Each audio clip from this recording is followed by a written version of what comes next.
Hey guys, this is It Pansit. The new X-Force are now in our market.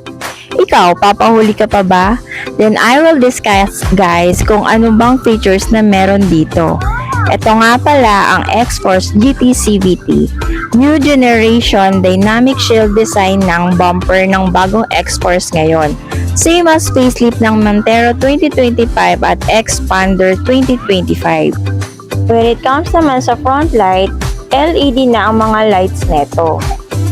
Ang wheels naman ni X-Force, 18-inch two-tone alloy wheels and 225 by 50 R18 tires. For dimension ni X-Force GT naman, ang ground clearance neto is 193 na may length na 4,390 at may width na 1,810 at height na 1,660.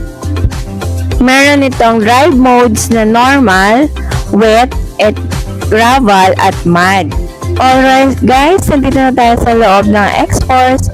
Ang steering wheel ng X-Force ay 3-spoke leather wrap steering wheel na siya na may multimedia control at meter cluster control. Seat naman po ng X-Force GT CVT naka-black synthetic leather seat with brown trim at fabric naman sa GLS CVT. Alright guys, ito ang cluster meter ng X-Force. Ayan, kung mapapansin ninyo, napakalaki na ng link display audio. Nasa 12.13 inch na yan. Naka 3-spoke leather wrap na ang steering wheel natin. Meron ito mga hands-free switch, dynamic sound Yamaha Premium 12.3 inch smartphone na ang LCD neto. At yan na nga ang X-Force na kinagigiliwan ng madlang people ngayon. Take note guys ha, ang X-Force natin is 5-seaters po.